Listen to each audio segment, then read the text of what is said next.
Hello students, welcome back to part 2 of chapter organising. आज हम start करने वाले हैं ऑर्गेनाइजिंग का स्ट्रक्चर। अब तक जो हमने समझ लिया है उसके सारे नोट्स आपको डिटेल में मिल जाएंगे बायो में। अब हम करेंगे नेक्स्ट टॉपिक की तरफ जाएंगे। चैप्टर ऑलमोस्ट छोटा सा है, खत्म होने वाला है। अब हमारा आगा ऑर्गेनाइजिंग स्ट्रक्चर। देखिए, स्ट्रक्चर दो प्रकार के होते हैं। सबसे पहले हमारे पास होता है फंक्शनल स्ट्रक्चर, दूसरा हमारे पास होता है डिविजनल स्ट्रक्चर। बात करते हैं सबसे पहले फंक्शनल स्ट्रक्चर की। बच्चे काफी देर से हम इसके बारे में ही बात करते आ रहे हैं।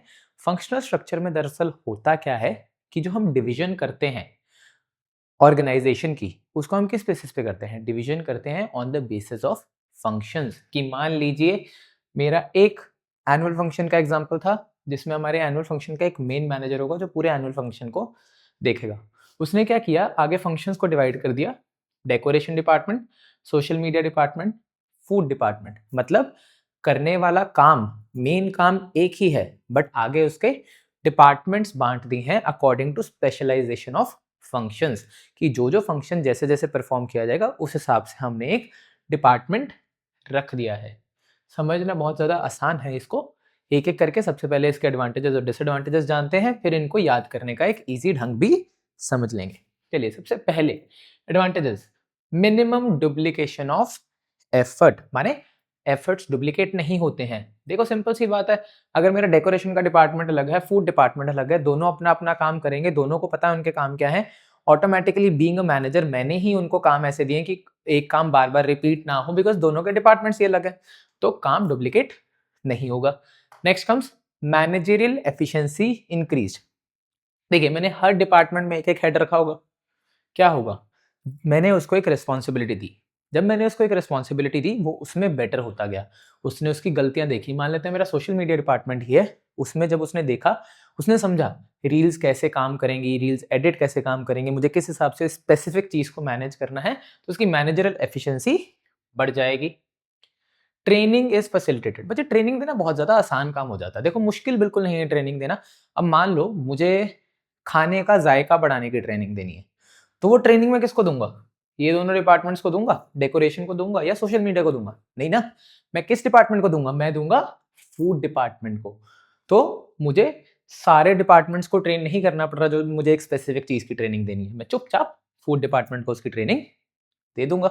चलिए, equal weightage to all functions. क्या हुआ यहाँ पे, जब मैंने फंक्शंस के हिसाब से चीजों को डिवाइड कर दिया, मुझे पता है कि मुझे कौन से फंक्शन को कितनी इंपॉर्टेंस देनी है, तो मैं सबको बराबर की इंपॉर्टेंस दे के सबको बराबर के रिसोर्सेज प्रोवाइड कर दूंगा।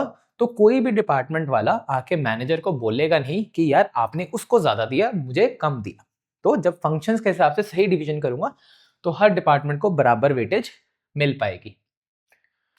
Coordination establish. जब आप एक स्ट्रक्चर को एक सही ढंग से फंक्शंस के हिसाब से बांट दो, तो कोऑर्डिनेट करवाना आसान हो जाता है। देखिए, ऐसा नहीं है कि कोऑर्डिनेशन में दिक्कत नहीं आएगी, दिक्कत तो आएगी, पर कोऑर्डिनेशन एस्टैब्लिश करना आसान होगा। पता होगा कि हाँ भाई, डेकोरेशन डिपार्टमेंट का इतना काम है, जब उसका ये काम हो जाएगा, उसने टेबल डेकोरेट करके लगा दिए, वो फूड डिपार्टमेंट को बता सकता भैया आप इसके ऊपर खाना लगा दीजिए। कोऑर्डिनेट करवाना ईजी है। चलिए, नेक्स्ट आता है बेनिफिट्स ऑफ स्पेशलाइजेशन। ये तो हम ऑलरेडी बहुत बार पढ़ भी चुके हैं। हर एक डिपार्टमेंट को जब हमने फंक्शंस के हिसाब से डिवाइड कर दिया, तो हर एक डिपार्टमेंट में एक स्पेशलाइज्ड इंसान होगा उस काम को करने वाला। सोशल मीडिया डिपार्टमेंट में वही लोग होंगे जिनको रील अच्छे से शूट करनी आती है या एडिट करनी आती है, या एक अच्छा फेस ऑफ सोशल मीडिया बनना आता है। तो बेनिफिट्स ऑफ स्पेशलाइजेशन मिल जाएंगे। बच्चे, इसे याद करने का तरीका बहुत आसान है। मैंने यहां पर आपको हर एक का एक वर्ड मार्क कर दिया है, DETECS। इसकी मैंने एब्रीविएशन बनाई है डिटेक्ट्स, जिसमें ये टी एक छोटा है, विच मींस ये टी किसी के लिए स्टैंड नहीं करता, बट बाकी सब के सब किसी ना किसी के लिए जरूर स्टैंड करते हैं। जैसे डी माने डुप्लीकेशन, ई माने एफिशिएंसी, टी से ट्रेनिंग। तो एक इजी तरीके से मैंने आपको इसको याद करवा दिया है।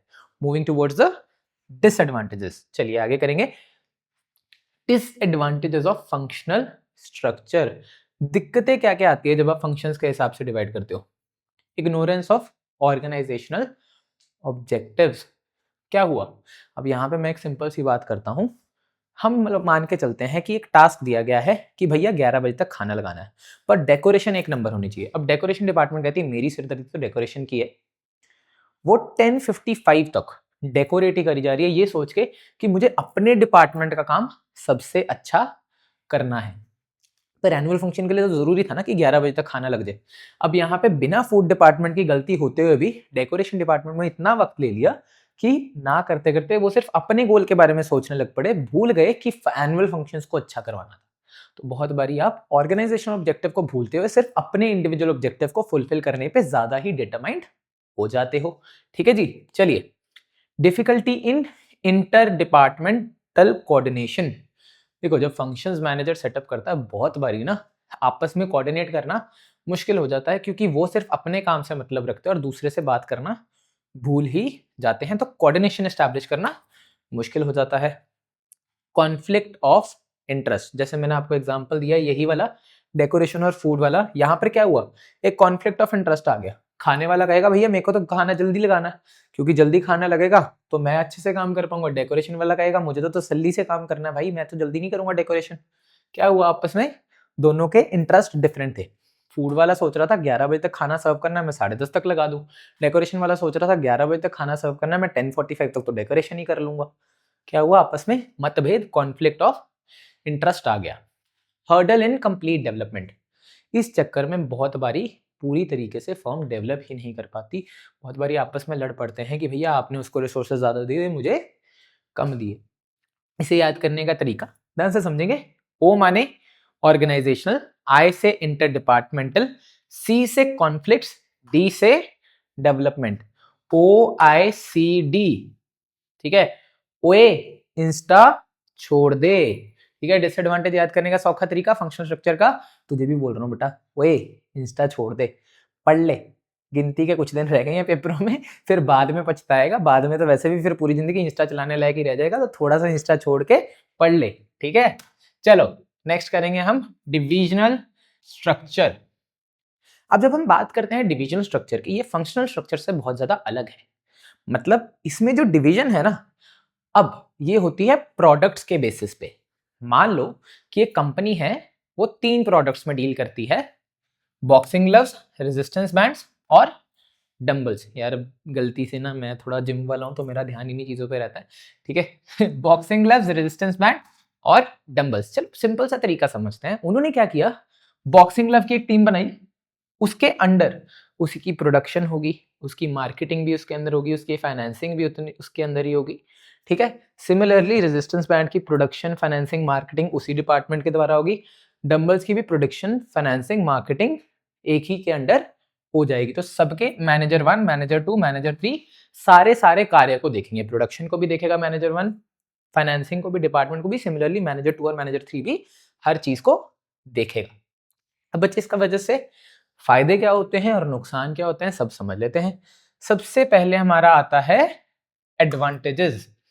Development of divisional heads. बच्चे अब जो बॉक्सिंग क्लब का डिविजनल हेड होगा ना, क्योंकि वो हर चीज पे मैनेज कर रहा है, तो ना करते करते उसको काफी हद तक एक कंपनी मैनेज करनी आ जाएगी। कंपनी की सारी एक्टिविटीज, चाहे वो प्रमोशन हो, मैनेजमेंट हो, कोई भी और जोन हो, सोशल मीडिया हो, मार्केटिंग हो, उसको हर चीज मैनेज करनी आ जाएगी, बिकॉज वो एक प्रोडक्ट की हर चीज का ध्यान दे रहा है, A to Z, सेल से लेके परचेज तक। तो उसकी डेवलपमेंट हो जाएगी। Divisional results can be assessed. मैं देख सकता हूं कि भैया कौन सा प्रोडक्ट मेरे को ज्यादा अच्छा प्रॉफिट कमा के दे रहा है, क्योंकि मैंने हर डिपार्टमेंट को अलग कर दिया, हर प्रोडक्ट को अलग कर दिया। अब हो सकता है कि मैं डंबल से बहुत ज्यादा पैसा कमा रहा हूँ, डंबल से मैं मे बी 1 करोड़ कमा रहा हूँ, लेकिन रेजिस्टेंस बैंड्स मेरे बिक ही नहीं रहे। तो ऐसे सिचुएशन में मैं क्या कर पाऊंगा, मैं कहूंगा डंबल्स की प्रोडक्शन को और बढ़ा देते हैं, डंबल्स वाले डिपार्टमेंट पे और पैसा लगाते हैं, रेजिस्टेंस बैंड्स का डिपार्टमेंट चाहे खत्म कर देते हैं। क्या हुआ, यहाँ पे मैंने डिविजनल रिजल्ट्स को एक्सेस किया, असेस किया, और उसके हिसाब से मैं अपने डिसीजन पर आ पाया। डिसीजन मेकिंग क्विक रहती है। पिछले पॉइंट से ही मैंने आपको क्विक डिसीजन मेकिंग का मतलब समझा दिया। एक और इसमें वो जो पॉइंट ऐड होगा, मान लीजिए बॉक्सिंग ग्लव्स वाले को कुछ भी करना है, सारे डिपार्टमेंट्स तो उसके अंडर ही हैं, तो वो जल्दी से जल्दी डिसीजन ले सकता है, ज्यादा चक्कर नहीं पड़ेगा। ऑन द अदर हैंड यहाँ पे क्या होता है, पहले डेकोरेशन डिपार्टमेंट के पास गए, उससे पूछा भैया इस टाइम तक कर ले हम, उसके बाद फूड डिपार्टमेंट, तो बहुत कंफ्यूजन आ जाती है। बट यहाँ पे क्विक डिसीजन मेकिंग रहती है। एक्सपैंड करना बहुत ज्यादा आसान रहता है। मान लो मेरे ये तीनों प्रोडक्ट्स बहुत अच्छा कर रहे थे, अब मैंने सोचा कि एक चौथा प्रोडक्ट भी ऐड कर देता हूँ, मैं पुल अप बार्स बेचनी शुरू कर देता हूँ। क्या हुआ, जब मैंने चौथा प्रोडक्ट ऐड किया, मेरे को क्या इन तीनों प्रोडक्ट्स को छेड़ना पड़ा, इनकी मैनेजमेंट की टीम को छेड़ना पड़ा? बिल्कुल भी नहीं। मैं चुपचाप गया, एक नई टीम सेटअप की, एक नया मैनेजर लगाया और इजीली एक्सपैंड कर लिया। ठीक है, चलो एडवांटेजेस, DRDE, तुम्हारे साथ भी यही होने वाला है अगर मैं बता रहा हूं, तुम पढ़ के ना गए। दोस्त रो दे इन एग्जाम, ठीक है, तभी कहता हूं पढ़ के चल जाओ, पढ़ के चल जाओ, वरना यही हाल होगा तुम्हारा। DRDE, दोस्त रो दे इन एग्जाम। D माने डिविजनल, R से रिजल्ट्स, D से डिसीजन, E से एक्सपेंशन। चलो moving forward to the disadvantages of it. Disadvantages की बात करेंगे, कॉन्फ्लिक्ट बिटवीन डिविजनल हेड। बहुत बारी पता क्या होता है यार, डिविजनल हेड आपस में लड़ जाते हैं। बॉक्सिंग ग्लव वाला कहता है यार, मान लो प्रोडक्शन की मशीन सेम है, रेजिस्टेंस बैंड्स की भी बॉक्सिंग ग्लव्स की भी एक ही प्रोडक्शन के यूनिट में जा रहा है, अगला कहेगा मेरे बॉक्सिंग ग्लव जल्दी बनाए, वो कहेगा मेरे रेजिस्टेंस बैंड जल्दी बनाए, आपस में बहुत ज्यादा कॉन्फ्लिक्ट्स आ जाते हैं। बड़ी बड़ी तो इस बात को लेकर लड़ाई हो जाती है कि भैया इसको बजट ज्यादा अलॉट किया, मुझे बजट आपने कम अलॉट किया, तो आपस में मैनेजर्स में, डिविजनल हेड्स में लड़ाई हो जाती है। नेक्स्ट अपना आता है इंक्रीज इन कॉस्ट। देखो, हर डिपार्टमेंट के लिए अगर मेरे को एक नया नया मैनेजर रखना है, तो मुझे इतना एफिशिएंट मैनेजर रखना पड़ेगा जो हर चीज को बहुत अच्छे ढंग से कर पाए। उससे क्या होगा, जेब से खर्चा भी तो निकलेगा ना, तो कॉस्ट बहुत ज्यादा हाई पड़ जाती है। नेक्स्ट आ जाता है बहुत बारी सेल्फिश एटीट्यूड। भैया कई बारी बंदा इतना ज्यादा सेल्फिश एटीट्यूड रख लेता है कि वो भूल जाता है कि वो ऑर्गेनाइजेशन के लिए काम कर रहा है, खुद के लिए काम नहीं कर रहा। मान लेते हैं एक स्पोर्ट्स ब्रांड है जिसका नाम है रिक्स, ठीक है जी, स्पोर्ट्स ब्रांड का नाम क्या है, रिक्स। अब ये गए एक बंदे के पास जिसका नाम था रामू, या ये वाला मैनेजर, मैनेजर 3 गया रामू के पास, कहता भैया हमारे रिक्स कंपनी के डंबल्स बहुत अच्छे हैं, ठीक है, वो ही खरीद दो, ठीक है।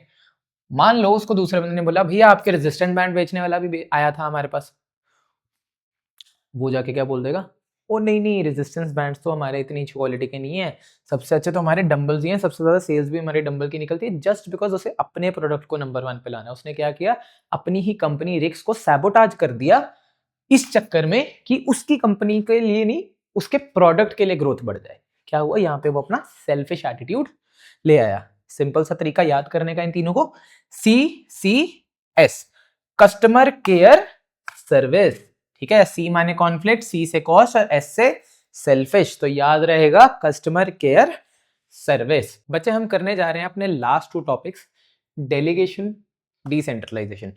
इन टॉपिक्स को बहुत ध्यान से समझना, क्योंकि ये वाले जो टॉपिक्स है ना, तुम्हारी रियल लाइफ में काम आने वाले टॉपिक्स भी हैं। उसको ध्यान से समझेंगे, मैं आपको समझाऊंगा कि इसको आप रियल लाइफ में अप्लाई भी कैसे कर सकते हो, एक रियल लाइफ एग्जांपल के साथ ही चीज़ों को समझाऊंगा। ये आपके बिजनेस के एक्सपेंशन के लिए बहुत ज़्यादा ज़रूरी है। कल को फ्यूचर में अगर आप लोग बिजनेसमैन बनना चाहते हैं तो उसके एक्सपेंशन के लिए बहुत ज़रूरी है। इन दोनों के बीच में फ़र्क भी बहुत ध्यान से समझना, तो इस टॉपिक को ध्यान से बिना स्किप किए समझ जाएंगे। सबसे पहले बात समझते हैं डेलीगेशन क्या होती है। डेलीगेशन माने granting of authorities to subordinate to operate within prescribed limits।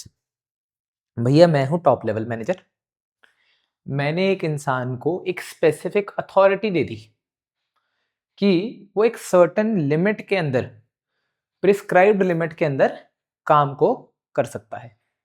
इसको समझेंगे एक एग्जाम्पल के साथ।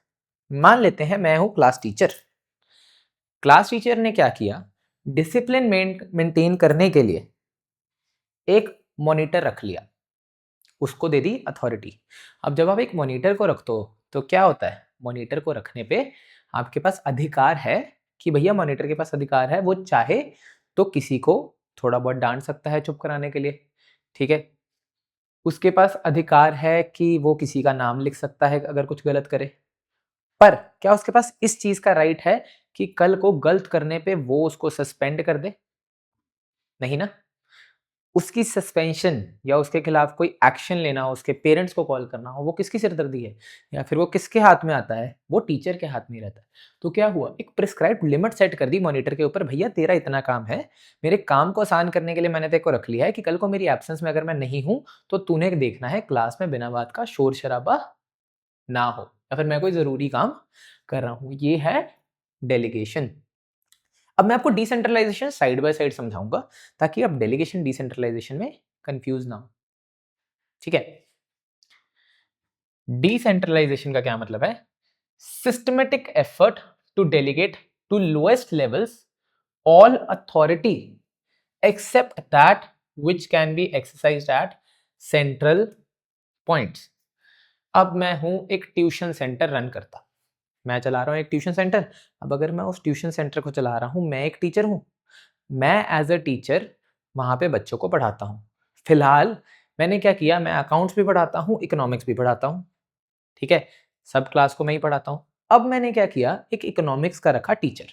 उस इकोनॉमिक्स के टीचर को बोला कि भैया जी, इस क्लास में 15 बच्चे हैं, इकोनॉमिक्स पढ़ाने का सारा जिम्मा आपके ऊपर है।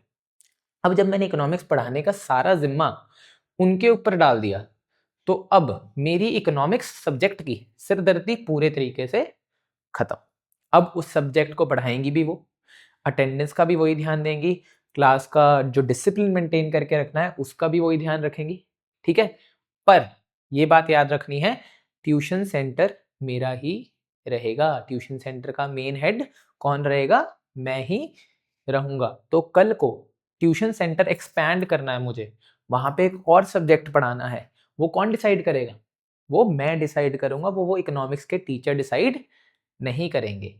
तो क्या हुआ, मैंने एक हिसाब से इकोनॉमिक्स की पूरी क्लास का जिम्मा, पूरी की पूरी अथॉरिटी, अब उस क्लास में से किसी को निकालना है, किसी को तंग कर रहा है बहुत ज्यादा, उसको कुछ डांटना है, कुछ भी करना है, प्रिस्क्राइब्ड लिमिट तक हर चीज वो A to Z कर सकते हैं, सिवाय सेंट्रल पॉइंट्स पे होने वाली पावर, जो टॉप लेवल मैनेजर के डिसीजन है, वो अभी भी किसके हाथ में रहेंगे? मेरे हाथ में ही रहेंगे, नो मैटर व्हाट। तो बच्चे को क्लास से पक्का अगर सस्पेंड करना है, जैसे स्कूल से अगर सस्पेंड करना हो, तो जब तक प्रिंसिपल के साइन ना हो जाए तब तक बच्चा सस्पेंड नहीं हो सकता। वैसे ही अगर इकोनॉमिक्स की क्लास से भी बच्चा सस्पेंड करना होगा, तो पहले सिर्फ उस सिचुएशंस में टीचर को मेरे पास लाना पड़ेगा। अगर मुझे एक्सपेंशन करनी है, अगर कोई चीज चेंज करनी है, मेरे को इवन एक बोर्ड भी लेकर आना है क्लास में, वो इकोनॉमिक्स के टीचर को पहले मेरे से पूछना पड़ेगा। लेकिन पूरी इकोनॉमिक्स क्लास की अथॉरिटी उन्हें मिल गई। तो समझ आ गया डेलीगेशन और डिसेंट्रलाइजेशन में डिफरेंस क्या हुआ। यहाँ पे डेलीगेशन के केस में मैंने एक बड़ा सिंपल सा काम किया कि भैया एक छोटा सा मॉनिटर रख देते हैं, एक उसको ड्यूटी दे देते हैं। इसको ट्यूशन सेंटर के एग्जांपल से भी समझ लेते हैं कि मैंने एक पियून भैया रख लिए। वो पियून भैया का क्या काम है? उनका काम है कि जब तक मैं नहीं आ जाता तब तक बच्चों की अटेंडेंस लेके रखनी है। अब अटेंडेंस के टाइम पे वो अगर किसी को बिठाना चाहते हैं आराम से बिठा सकते हैं, पर क्या पढ़ाने का काम मैंने उनको दे दिया? नहीं दिया ना। तो मैंने सिर्फ एक थोड़ी सी अथॉरिटी उनको दे दी है। लेकिन वेयरएज डेलीगेशन में सिर्फ इतना किया, डिसेंट्रलाइजेशन में मैंने अपना सारे का सारा रोल एक बंदे को शिफ्ट कर दिया, पूरे का पूरा रोल, और सिर्फ मेन मैनेजमेंट रोल मैंने अपने हाथ में रखा। बच्चे लाइफ में अगर ग्रो करना ना, तो ये दोनों चीजें करनी सीखनी पड़ेंगी। अगर आप सोचो कि आप एक बिजनेस में ग्रो करना चाहते हो, ये है एक छोटा सा लाइफ लेसन। इसके बाद बैक टू टॉपिक आ जाएंगे। छोटा सा लाइफ लेसन ध्यान से समझना। अगर आपको लाइफ में ग्रो करना है, सिस्टम को क्रैक कैसे करेंगे? सिस्टम को क्रैक करने के लिए बहुत सिंपल सा तरीका है। अगर आपको सिस्टम को क्रैक करना है, पहले एक सिस्टम को डेवलप करो, उसको खुद अपने हाथों से डेवलप करो। एक बार आपने उस सिस्टम को पूरे तरीके से डेवलप कर दिया, आपको उस सिस्टम की वर्किंग समझ आ गई है, ग्रो करने के लिए आपको एक लेवल ऊपर जाना पड़ेगा। इस लेवल पे रहकर ग्रोथ नहीं होगी, ग्रोथ रुक जाएगी। अगर आपको एक लेवल ऊपर जाना है, क्या करोगे? इस सिस्टम को सेटअप तो आप कर ही चुके हो, अब आप एक बंदे को हायर करोगे जो इस सिस्टम को आपके लिए चला देगा। तो आपने उसको सारी ट्रेनिंग दी, वो आपके लिए सिस्टम को चलाता रहेगा, और उसके बाद आप एक चले जाओगे अपर लेवल पे। ऐसे ही अगर आपको पौड़ी चढ़नी है सक्सेस की, तो आप एक एक करके ऐसे कर कर सक्सेस की पौड़ी चल सकते हैं। इसमें डिसेंट्रलाइजेशन की भी बहुत जरूरत है, डेलीगेशन की भी बहुत जरूरत है, क्योंकि अकेला इंसान अगर ग्रो करना चाहता है, पॉसिबल नहीं है। उसको अपने साथ एक रेजर फोकस लोगों को तैयार करना पड़ेगा, ताकि उसकी काम वो करते रहें और वो एक हायर लेवल की सोच रख पाए कि अगर आज 1 करोड़ कमा रहा है, कल 10 करोड़ कमा पाए, 10 करोड़ कमा पा रहा है तो 100 करोड़ की हिम्मत रख सके। चलो वापस आते हैं अपने टॉपिक पे, ज्यादा हो गया लाइफ का ज्ञान। डेलीगेशन की बात करते हैं। डेलीगेशन में 3 एलिमेंट्स हैं, अथॉरिटी, रिस्पॉन्सिबिलिटी, अकाउंटेबिलिटी। तीनों को एक एक करके समझेंगे। अथॉरिटी मतलब मैंने अपने से लोअर लेवल को राइट दे दिया, ठीक है। मैं हूं क्लास टीचर, मैंने मॉनिटर को राइट दे दिया, भैया तू डिसिप्लिन का ध्यान रखेगा, ठीक है। अथॉरिटी हमेशा टॉप से बॉटम जाती है। मॉनिटर मुझे राइट नहीं दे सकता किसी चीज का, मैं मॉनिटर को राइट दूंगा कि भैया क्लास के डिसिप्लिन का ध्यान रखेगा। अथॉरिटी के केस में जो हमारा स्केलर चेन है, जो टॉप से बॉटम लेवल जाती है, वो जाएगी। अब यहाँ पे मैं अपने आप को एक प्रिंसिपल बनाता हूँ, बीच में एक क्लास टीचर रखता हूँ और उसके बाद रखते हैं मॉनिटर को। प्रिंसिपल ने क्लास टीचर को अथॉरिटी दी, क्लास टीचर ने आगे उस अथॉरिटी को मॉनिटर पर डाल दिया कि क्लास के डिसिप्लिन का ध्यान आप रखेंगे। बट जब अथॉरिटी दी जा सकती है तो अथॉरिटी आगे बांट तो सकते हो, बट अथॉरिटी के टाइम पे एक चीज का ध्यान रखना है कि लॉज, रूल्स, रेगुलेशंस, ये सब चीजें फॉलो होनी चाहिए। ऐसा नहीं कि मॉनिटर का मन किया तो उसने जिसको मन किया उठ के थप्पड़ मार दिया, नहीं, because that is against the laws. उसको अथॉरिटी को एक सर्टेन प्रिस्क्राइब्ड लिमिट में रहते हुए ही फॉलो करना पड़ेगा। नेक्स्ट समझेंगे रिस्पॉन्सिबिलिटी। बच्चे रिस्पॉन्सिबिलिटी सही शब्दों में कहूं तो जो ऑब्लिगेशन आ जाती है एक इंसान पे, उसे कहते हैं रिस्पॉन्सिबिलिटी, अपने काम को सही ढंग से करने की। मैंने मॉनिटर रखा, मैंने मॉनिटर को दी अथॉरिटी, अब उस मॉनिटर पे आ गई एक रिस्पॉन्सिबिलिटी कि मुझे क्लास को डिसिप्लिन में रखना है। ठीक है, मुझे इस रिस्पॉन्सिबिलिटी को पूरा करना है। ये हमेशा तभी आती है जब किसी को अथॉरिटी दो। जब तक मैंने किसी को अथॉरिटी नहीं दी, उसके ऊपर कोई भी किसी तरह की कोई भी रिस्पॉन्सिबिलिटी नहीं है। ठीक है, अब यहाँ पे एक बात आ जाती है, रिस्पॉन्सिबिलिटी किसी और पे असाइन नहीं कर सकते आप। कल को मेरी एब्सेंस में क्लास में शोर मचा, मैं उनको बाद में पकड़ूंगा जो शोर मचा रहे हैं, मैं पहले मॉनिटर को पूछूंगा कि भैया जी तेरे होते हुए शोर पड़ क्यों रहा है। ठीक है जी, तो उसका जवाब वो ये नहीं कह सकता कि नहीं नहीं आप उसको पूछ लो, उसको नहीं पूछूंगा। मैंने ड्यूटी किसको दी, मैंने दी क्लास के मॉनिटर को ड्यूटी, तो मैं उससे पूछूंगा। वो ये नहीं थोप सकता कि मेरी रिस्पॉन्सिबिलिटी मैंने किसी और के ऊपर डाल दी। जो आपकी रिस्पॉन्सिबिलिटी है वो आपको ही पूरी करनी पड़ेगी। आपके मार्क्स नहीं आएंगे वो आपकी गलती होगी, ये आपकी रिस्पॉन्सिबिलिटी है क्योंकि। चलिए अगला आ गया अकाउंटेबिलिटी। अब जब बात की जाती है अकाउंटेबिलिटी, वो होता है किसी को आंसरेबल होना। कल को कुछ गलत हुआ क्लास में, डिसिप्लिन नहीं मेंटेन रहा, मैं सबसे पहले जाके क्या किससे पूछता हूँ, मॉनिटर से पूछता हूँ। कौन आंसरेबल होता है मेरे को, मॉनिटर।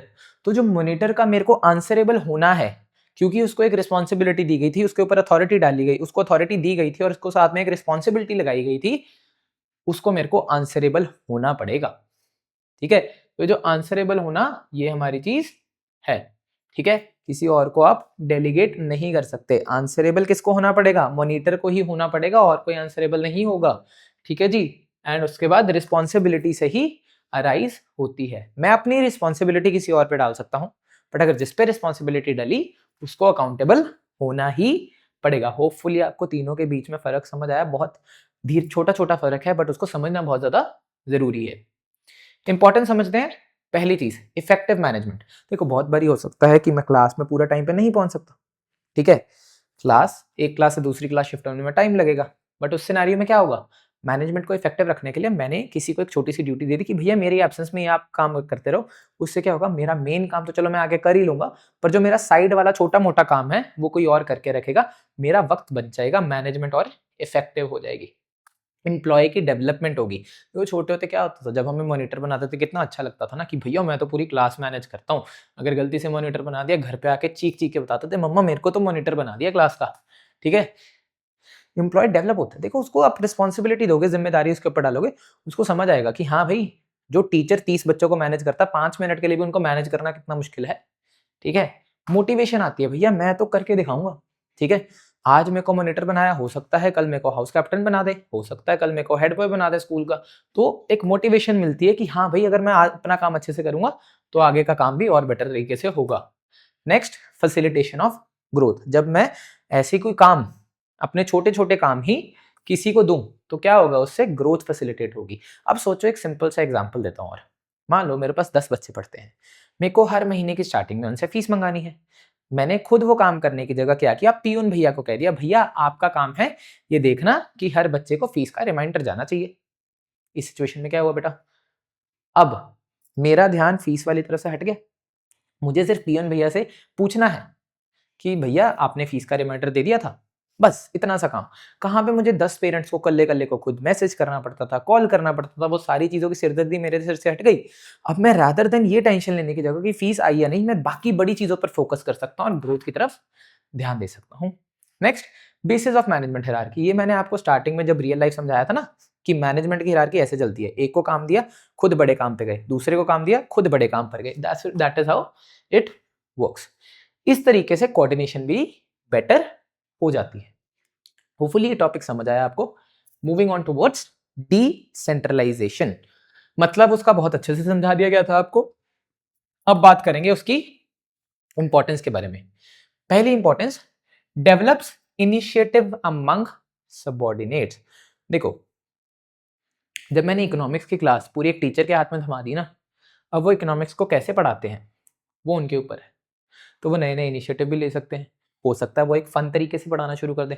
हो सकता है कि शायद मैं क्लास पढ़ाते टाइम बहुत ज़्यादा स्ट्रिक्ट हूँ, बट वो टीचर जो है पढ़ाते टाइम थोड़ा सा लीनियंट हो जाए। क्या हुआ यहाँ पे, एक इनिशिएटिव आया सबऑर्डिनेट्स के, मगर उनके मन में आया कि भैया अब तो हम इस चीज़ को अच्छे से करेंगे क्योंकि हमें एक पूरी रिस्पॉन्सिबिलिटी थमा दी गई है।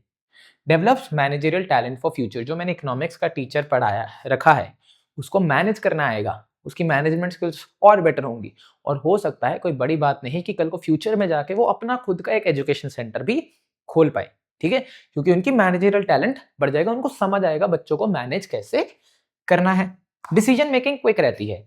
कहाँ पे, अब मेरी बात सुनो, सिंपल सी बात है कि इकोनॉमिक्स के क्लास के टीचर आ गए, अब वो मेरे से थोड़ा पूछेंगे भैया इकोनॉमिक्स की क्लास को कैसे पढ़ाना है, वो तो खुद ही पढ़ा देंगे ना इकोनॉमिक्स की क्लास को। डिसीजन मेकिंग क्विक करेंगे। उनके क्लास में कोई शोर डाल रहा है, वो मेरे पास थोड़ा आएंगे कि बच्चा ये शोर डाल रहा है, इसका क्या करूं, खुद डिसीजन ले पाएंगे।